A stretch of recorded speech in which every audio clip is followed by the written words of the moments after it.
Hello, my name's Alex. A few days ago, I went to a music festival where I caught COVID-19, and I'm now self-isolating for 10 days.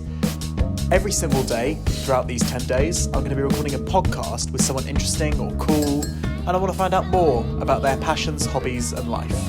Hopefully, this will stop me from going insane. We'll find out together. Welcome to the RONA CHATS. Enjoy.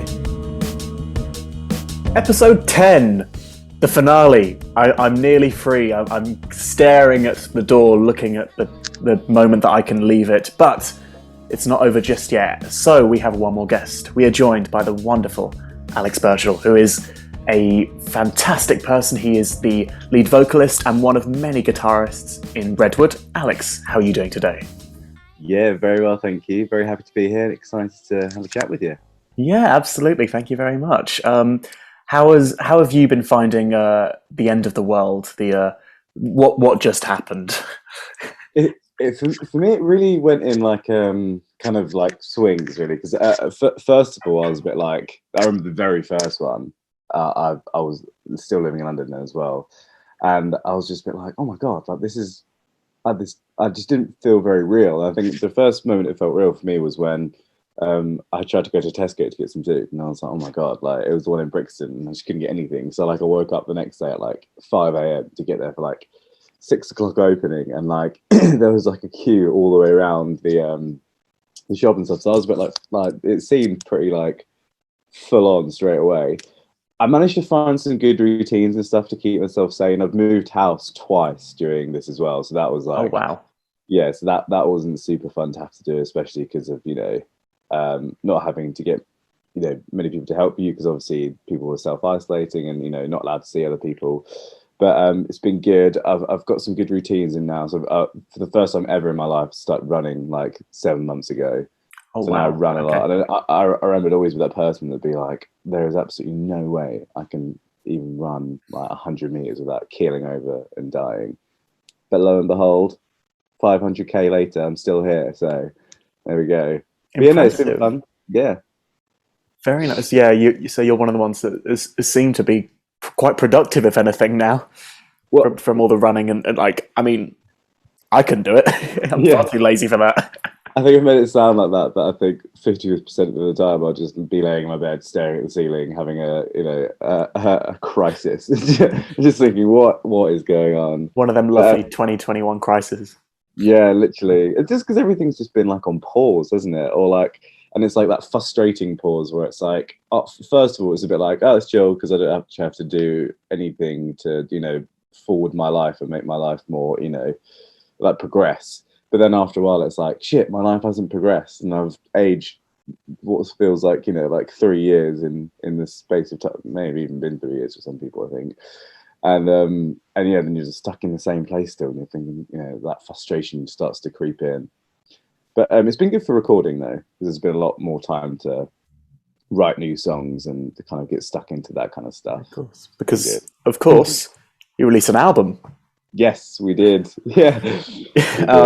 Which I suppose, I mean, of course it's going to be a shock that you release your debut album during the middle of the pandemic. What was that like for you? Well, we did consider waiting until afterwards so we could do everything a bit more normally. But then when you're in the middle of it, the pandemic, it was like, will it ever end? When will it end? So it's kind of like we hadn't released anything because we took a year off basically to write and do stuff. Then the pandemic hit, so then we were losing more and more time in which we hadn't released anything for. And since we took a while between Blood Moon and Lay You Love Down, we didn't want to do the same thing again where we just waited ages to release something.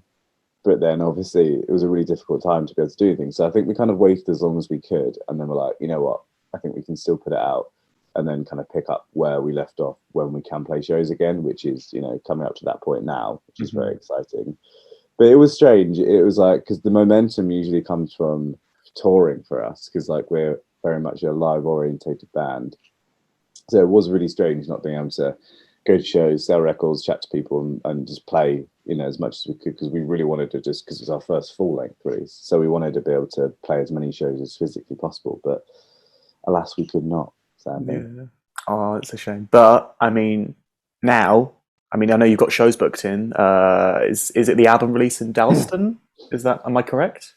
So we are kind of just testing the waters again still. This, so it's not officially the album release, but we're just kind of getting back to just playing shows. We will be playing new songs and stuff there as well. So like, I think maybe mostly new songs, but I think when we actually do the EP, album release, I think we'll like have it as a particular show and do something a bit more special and do some other bits with it as well. So I think this one was more just because we got offered the show and we were just like, oh, hell yeah, I didn't, I forget that we can do that now, because we were a bit hesitant to book shows because obviously, our main concern was, first of all, the safety of everyone. Would never want it endanger anyone in terms of, spreading the virus any more than it is already, But now that things seem to be opening up, by October, hopefully it will have calmed down a bit and all the proper precautions are taken. But it sounds like it could be almost normal, which is exciting. I know, terrifying to think. Yeah, we're definitely going to be playing more shows than that before the end of the year, though, as well. We're currently booking some more now. I think we might even do some more London shows before the year's up as well, just because we're really excited to play. We just want to play everywhere and anywhere. Yeah, absolutely. No, very nice. Now that kind of like the album's out and I think kind of like quite a while to kind of rest and take and kind of really, what's the phrase I'm looking for, to kind of to sit with people and people to kind of take it in almost. How do you feel like in comparison to past releases that you found the response? It was good. I mean, because there's so many more songs than we've ever released before, so it was a lot more varied. So I feel like we got reactions to songs that usually on an EP we wouldn't have put out, because obviously they're a bit more, I wouldn't say daring, but a lot more kind of like not in our little Venn diagram of what we usually put out. So songs like Theme Park, which was like half an acoustic song, and then like songs like Beside the Shadow Outside at the end, which is just, acoustic with some strange sounds and stuff in it. So that was good. I think that a lot of people have seemed to enjoy the kind of new direction we're kind of going into, a bit more streamlined, which is interesting. I think a lot of people are kind of curious as to where we'll go next, but we're trying not to pigeonhole ourselves, and we're kind of writing stuff at the moment and excited to get more experimental, still withholding a lot of the kind of pop rock elements, but not letting that be a kind of thing that keeps us there, because we still love kind of, I personally still love all the big shimmery post-rock sounds, so that'll never be something that leaves our music, for sure. Yeah, going to like I suppose the band's formations, like, because I in the past I think I've talked to you and you guys kind of described a lot of kind of early emo as inspiration, but also the big kind of shimmering post-rock, and you try to kind of blend that. Am I right? So yeah, what was kind of like the inspirations for Redwood and things like that? So I think from its like inception, for me and Jamie were the original members, and we used to listen to a lot of kind of like math rock and stuff then, not so much anymore, and that doesn't really influence our music now. But at the time, it was just a kind of slightly different thing that was more guitar-based music.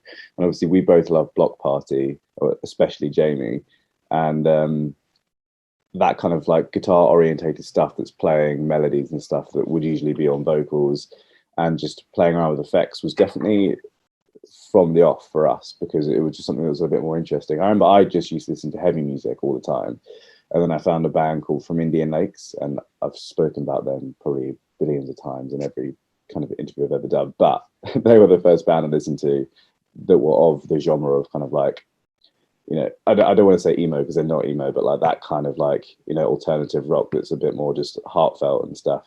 So that's what got me into that kind of ballpark of stuff. And then ever since then, I think it kind of evolved with a few bands leading the way. So for instance, Young the Giant, always a big one. It took me a while to get into them, funnily enough, but now I absolutely love them. They're like one of my favorite bands ever. But their ability to kind of be a pop band, a rock band, and then the more you listen to it, the more you hear really subtle sounds and interesting bits. I think we like to kind of take that idea, but be a little bit more in your face about it with the shimmery stuff, because why not? Like we're still, I say we're still young. I'm 25, but that is young. We're still young, so we want to be able to, our music, I think, sounds like that as well. So we're kind of doing whatever we want to do with choruses within a kind of 3 to 4 minute, time passage, because I think obviously we're not popular enough to release songs that are over 5 minutes that people will still listen to, and so we're aware of that. So we're trying to keep people's attention spans there and still appreciate what we can shove into that 3 minute time frame. Excellent. No, I think it works. I mean, one thing that I noticed a lot was kind of well, that I kind of picked up on was on a song like Haunted, how it's because it dynamically it changes a lot and goes, yeah, and you know I enjoy that song quite a lot, but it's how it's kind of like it keeps you there just for those few, like what, 2.5 minutes, if that. Yeah. And I and upon hearing that, I was kind of like, okay, this is somewhat kind of different. Usually with ambient music and post rock, I mean, especially with post rock, you're looking at songs that go on for on and on and on. So kind of condensing that to that almost pop-like structure, I think was a really nice balance. Yeah, I think that worked quite well for us when we were doing the Blood Moon stuff, because I think that was something people picked up on as well, because rather than having like 25-minute songs that some people do have, which are amazing, but I just don't think that I personally wouldn't know how to keep people interested for 25 minutes. So that's an art and a skill that they possess. But I didn't, so I was like, why don't we just do it in 3 minutes? I think with the Haunted as well, I always forget that it's so short. It was never a conscious decision for it to be that short, but that's just all the song ever was.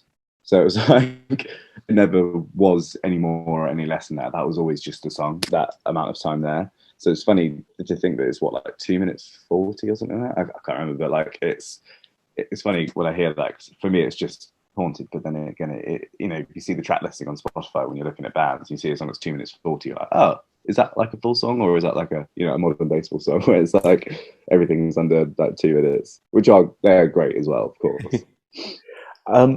Something that I'm kind of just thought about was, you talked about how, you know, you didn't want to do the whole kind of long post rock song, but looking at like I think, to my knowledge, almost every record you guys have released, there is definitely a kind of like a continuing ambience. So it's not just, oh, one song ends and the next one begins. It seems like there's a lot of kind of flow, and you know, there is always sound regardless.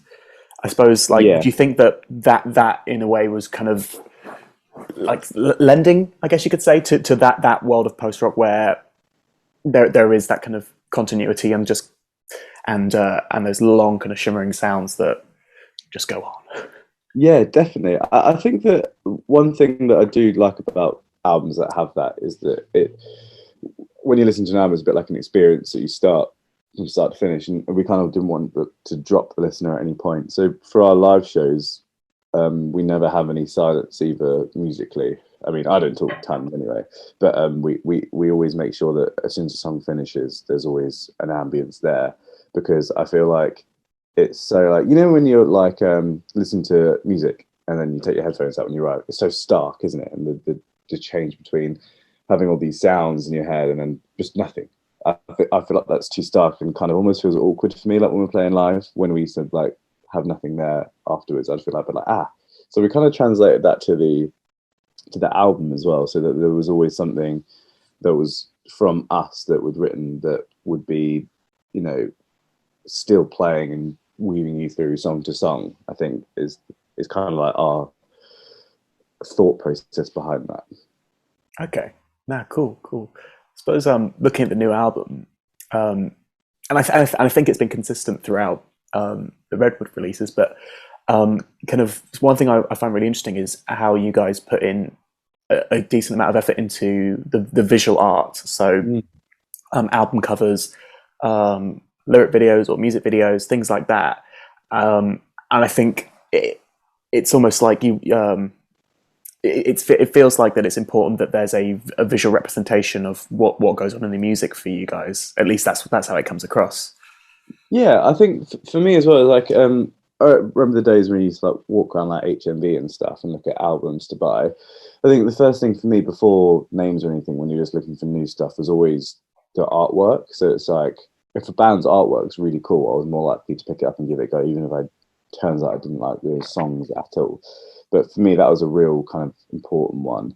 And then also, I've always wanted the songs to look like the artwork, or the artwork to look like the song. Sorry. I don't. That may sound a bit weird, but like for me, obviously, it's the visual thing. It's the first thing that people see when they're looking at the record, and for me, a lot of the time, that kind of defines how I feel about it overall. It's just like a thing, you know, because sometimes there's emotions you have towards things that you can't really like explain in a factual way. It's more just you feel that way about something. So for me, artwork was the biggest thing there. And I've always I love looking for artwork for our next release and stuff, because it takes me like weeks, and I'll go through like people's Instagrams for ages and ages and ages. Then I'll like email like about like four to 10 people, and then like half of them won't get back to you because obviously they're too busy, or you know, they didn't get your email or whatever. So then it's about selecting from the ones that do get back to you that you like enough to be like, yes, this is perfect. Because I think you can, for me personally, I can never settle on anything. So everyone we've used artwork wise so far has been people I absolutely love working with, and just personally for us at that time summed up everything that we wanted to say on a music with a visual kind of representation. Interesting. Okay. And I guess like, because something that's also been quite apparent is like shifts in color, and like I suppose like albums representing colors for you guys, because I know that you, like, for example, Blood Moon, red, beside a Shadow Sun, purple, Lay Your Love Down, yellow. It seems, and they're very kind of bold colors that seem to kind of like it seems like a very conscious decision to be like, this is the color of the album. You know what I mean? Absolutely, yeah. I think that was important to us as well, just because I think from the moment we found Ben Giles for the first release for Blood Moon, that was like, because it felt so bold and so grabbing, and it was like, I don't know, I feel like at the time, lots of the bands of our genre that picked stuff out, I didn't necessarily associate that style of artwork with that kind of music, which was fun to then associate it for myself, even if it was just me in my head thinking that would, you know, look good as that kind of music. So I think it was cool to bring that kind of style into there, because I know some people had done collage stuff before, but I think I hadn't seen too many. And now obviously tons of people are doing collage, and obviously there's nothing to do with us. I mean, it's just because collage is great, more people want to do that. Personally, I would have loved to stay with collage if we could, but like obviously it's important to, you know, broaden kind of like your horizons and not stick to the same thing every time. So by the time we got to Lay Your Love Down, we kind of did the half and half with the bold yellowness, because I think yellow was a color we hadn't really properly explored yet, and it was a really bold one too. And then by the time we got to Beside the Shadow Sun, I was like, I think it's probably time for us to kind of venture elsewhere in terms of the style as well. So then obviously went for the sun and the purple as well. And for me, I don't know, I feel like songs like Lilac and stuff, obviously because Lilac is a shade of purple, but we had some colours in that lilac blue moment and stuff like that. So it was quite colour orientated, and I wanted it to be quite simple design that was bold, because I felt like that's what the songs were like.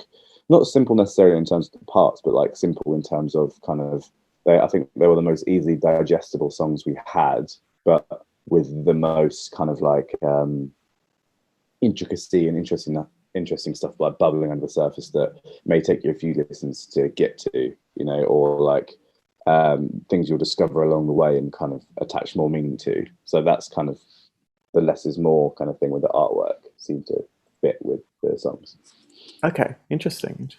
I suppose now you looking at the past kind of 3 releases, you've worked with Hamish every time. How's that, and also for singles in between here and there? How's it? 'Cause, I mean, presumably you like him, but how's it been working with him? Yeah, no, it's great. I think we will always work with Hamish. It's been a great relationship with him ever since we first met him at So Punk. It was when Yearbook were headlining, and then he saw our band and asked to record us, and we eventually gave it now. And we just really enjoyed working with him. He just seems to motivate us in really, really good ways and gets our music sounding exactly how we want it to.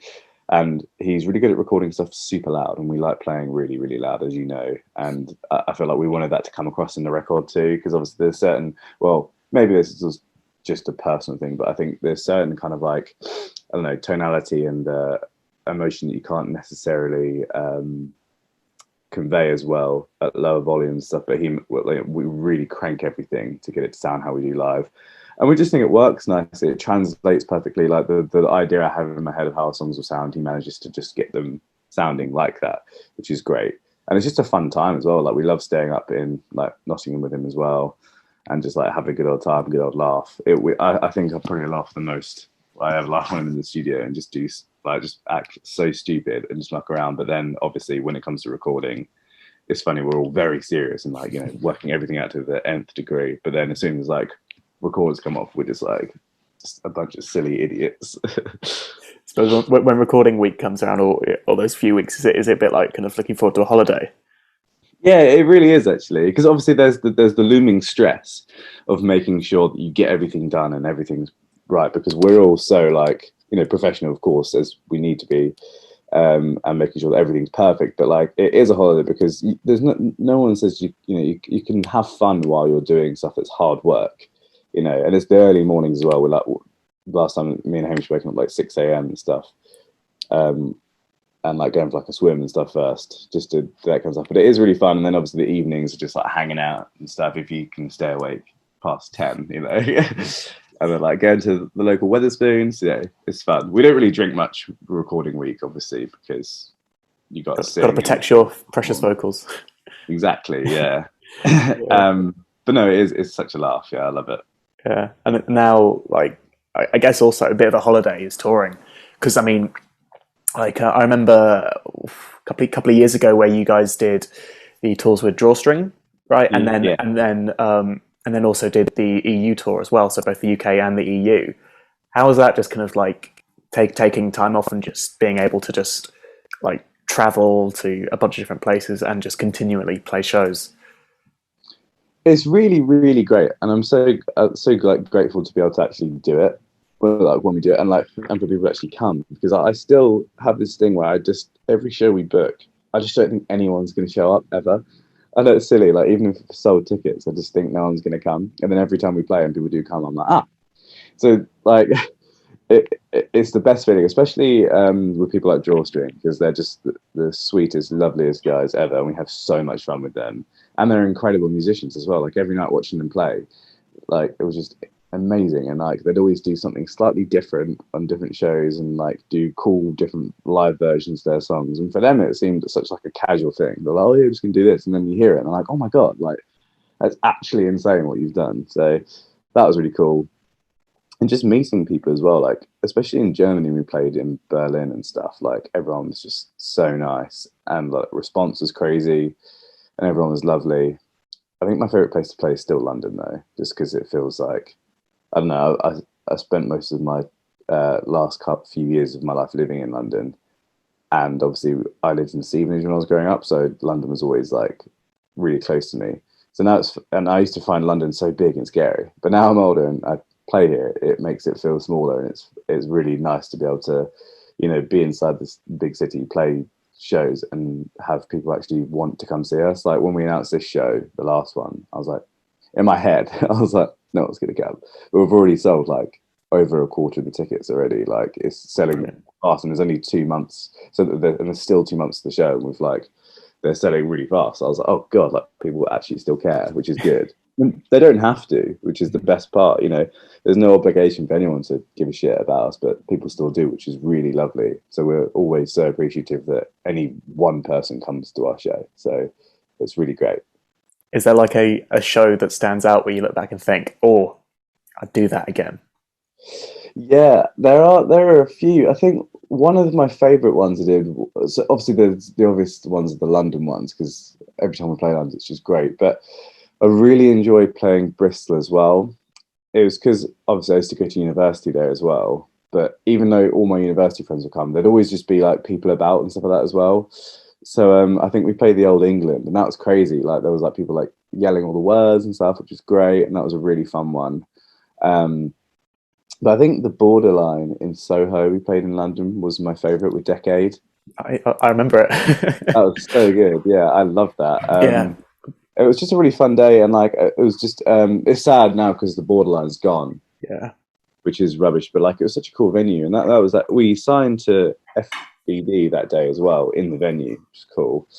And then we played that show, and it was just a really good. It felt good. The sound felt good. That's a really big one as well. How the sound feels, because if you're playing like a basement or something, it doesn't really matter, because like the sound you're having from your instruments is the sound that's coming out. Whereas when you're playing bigger venues like that, obviously everything's like mic'd up and there's a different sound from stage sound to where people are standing. So sometimes it's really disorientating. Like we played the Moth Club and that was a great show, but and obviously the sound when we did sound check was fantastic. And then by the time I got around to playing, I don't know if it's just like loads of adrenaline or whatever, but I just couldn't like discern different parts. So then having all that big guitar sound and everyone playing really loudly, then having to sing over it, and I don't sing that loud anyway, I was a bit like, fuck, like I can't, like, this is really difficult to kind of like navigate my way through. So that show I found a bit stressful, even though it was a great turnout and everything. So it was still amazing. For me, I struggled a bit with that one in comparison to others like Soho, where I could hear everything perfectly. Yeah, no, sure. I suppose, given that, you go through the process of being like, a band that, you're kind of like, you're playing at shows and it's like, people please come watch us, and they like every band goes from the people just standing there like, yep, next band, to the one where people come out to see. But throughout that time, that'll give you some weird shows. Has there been like a show where you think that's been like, I don't know, where it's just been strange? Because I've had a few of those, but has there been one for you where it's just been a bit odd? Yeah, for sure. Like, it's funny thinking back now because I feel like I'm not only looking back at the last year, but now there's this gap of time where I haven't felt like a musician, so I'm going like over that hurdle into this bit to try and remember. But I think that one of the weirdest ones was probably it wasn't Newcastle. What's the one the place next to Newcastle? Oh, it's like I can't remember the place. It's a little town, but it was so Hannah Couch puts on shows in Leeds, and she's amazing, like best promoter. It's just so sweet. And we played a show there, and every time we play a show with them, it's great. And they always like bake vegan brownies and stuff like that. It was really fun, and the venue was cool. And it was funny because we got there, and like it's just the stage setup was like it felt like in the top like a clubhouse bit, and then the other bands up there as well. Like I think one of them was like, it was just so strange because like not really anyone came, and then the other band that opened, like the Borrowed Our Stuff, like left like as soon as I finished playing. And I think one of the other bands, I think the Jawstring, were playing. And they're like, "Yeah, see you later, mate." Like on the mic, like to this guy that was just like walking away. And then one of the other guys stayed. In fact, I was like, "Sorry, I think his mum had to come pick him up." And I was just like, "This is so strange." Like, but that was still a cool show though, because like everything that Hannah puts on is wicked, especially her house shows and stuff. They're awesome. I'm trying to think of any like weird other ones to play. Maybe ones that are like, we played like an arcade in France. Okay. Yeah, it was like we walked in and there was like, it was literally an arcade, and there was like big, like it was like a robot in the window and stuff, and like loads of like pinball machine games, and then at the back of it there was a little venue. So that was quite cool, but it was quite strange as well. Yeah, no, I love that. Yeah. Yeah. Oh man, yeah, no, that's an arcade. Yeah, no, I fully rate that. I suppose now, looking like over the past year and all that kind of chaos, which we shan't dwell on much further, but like now is kind of like we're past it. Gigs are opening up, things like that. What are you kind of hoping for the next year? What are you like? Where do you want to be? That's a good question. I think that what I'd want to have is just some. Obviously, again, this is probably all internal, but I'd like to have some momentum back. So I think in terms of touring, I'd like to tour more than we've toured. So obviously, in the last few years, we haven't toured at all. But as I get a couple of tours and maybe like a support tour under our belt, and do some more releases as well, because we just have so much music. I mean, for me personally as well, I'll be releasing music that isn't with Redwood as well, which would be fun. So a friend of mine that used to be the original drummer of Redwood, actually, we've started making some music together, which is very exciting. So we're putting some stuff out maybe early next year, I think. But for Redwood, it would just be playing consistent shows and doing some, I think maybe like 3 or 4 singles, I think. Maybe not like an EP for another kind of like 6 months, but definitely putting songs out.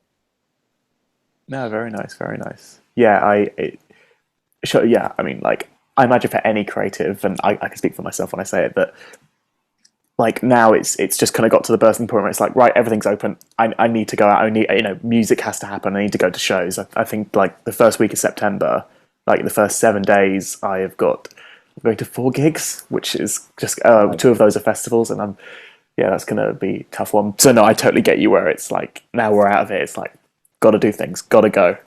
Yeah, definitely. Yeah, no, of course. I'm seeing Glass Animals in December, which I'm really excited about, and I'm seeing Architects in February. Alexandra Palace. Yeah, I will see you there. nice. Sick. Yeah. They've just done 2 shows in Kingston last night, and I was gutted. I was offered tickets, but obviously I'm inside. Yeah, That was a gutting one. Yeah. I suppose now, like, moving away from your own music, has there been over the years like some like pretty standout shows that you've been in the audience for? Yeah, I'm trying to think. I think the last, funnily enough, one of the coolest shows I saw, and the last show that I saw before coronavirus, was Palm Reader Play with Employee to Serve, because we're kind of friends with Palm Reader because through Hamish, and like Josh, their singer, is just like, well, I mean, they're all really lovely, but I just know Josh the most, and Josh is just like the nicest guy and so good at what he does. So we went to see them, and like it was because I'd heard obviously their music quite a lot in the last year or so, and I really liked the song Swarm they have, which is like one of my favorite songs, and they played that, and that was just so sick. And I remember because I hadn't been to like a heavy kind of heavy bands show in like so long, so being back there, then feeling like, I was like, I want to throw down, but I'm like, I haven't done that in so many years. I'll probably just get, my face caved in. So I was like, this is such a funny feeling. Like, I feel so much adrenaline. I'm so excited about this. So I think that one of the last, because obviously that must have been like nearly 2 years ago now, I think. So, Crikey. yeah, and that was at the Underworld in Camden. No, Camden, yeah, Underworld, yeah, Yeah. I think so, yeah. And that was wicked. Yeah, I love that. It was really cool. So I think that for me was probably the standout of the last kind of 3 years. No, fair. Yeah, I've heard. I mean, I've heard good things about Employed to Serve, and I don't think I've seen Palm Reader live, but hopefully from your recommendation, I might. If they're about, then I might pop down. Who knows? They're so good. You should. Yeah. I suppose now is like, as I said, everything's opening up. But what's giving you hope? What's making you hopeful for that? Because it's been a time. It's been a time, to say the least. I think the thing that's given me hope is a lot of family stuff as well. Because I think through the pandemic, I've got a lot closer with my family just because we haven't been seeing each other, so we've been messaging a lot more on the group chat and stuff. So that we've messaged a lot, which is nice. And I'm the youngest of this generation of family because my sister's had a baby now as well. So I think. We just went on holiday with them now. So my niece is definitely giving me hope because she is just the most fun, excited person ever. So like I have so much fun with her. So seeing her more, and just because obviously her view of the world is a lot more kind of pure and positive and nice than mine.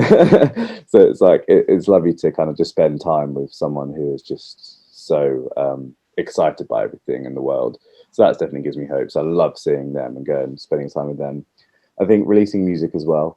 Obviously, boring one to say, but for a musician, it is true. That, and I think doing music videos. I love doing music videos, and I want to. I'm really excited to put some more out and with various different projects and stuff, and get creative on it. No, brilliant. Yeah, I totally get you. Yeah, it's. I like that. That's been a really nice answer, actually. I've always asked that question of what's giving you hope. And no one's ever said kind of like, oh, well, my family are really, that's really changed. So, yeah, no, very nice, very nice. As I begin to wrap this up, and of course I thank you for coming along for the ride for the finale, I've got one more question, and that's, are we going to be okay? I'm looking for some reassurance. Yeah, honestly, I think we are. Had you asked me this 6 months ago, I would have just been exasperated, but no clue. But I think we are. I think we're out of the woods. But of course, COVID's not over. It's still important to adhere to sensible things. Like getting vaccinated, wearing a mask, and stuff like that as well. But I think if we all, so I don't want to preach, but like, I think we're out of the woods. I think we're going to be okay as long as we all, don't just go wild with it, just start coughing and in people's faces wherever we're walking around. So there's no more licking door handles and things like that. I can't return to that, can I? Maybe you have to do it just once a week, just to kind of like, almost like, inoculate yourself against it. Yeah. Oh, well, that has reassured me. Thank you so much for coming along and chatting. It's been interesting.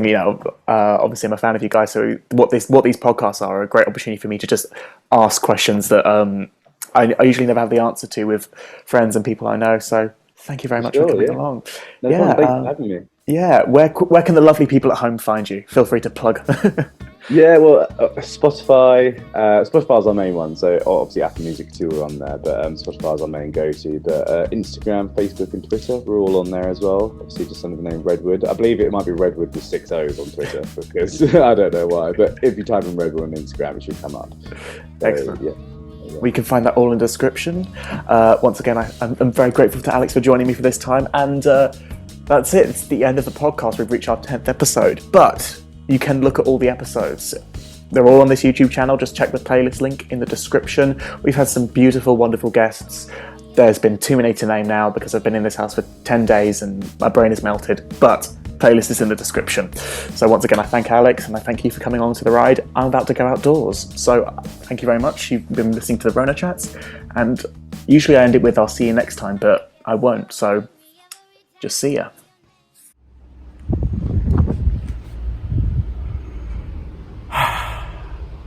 We did it.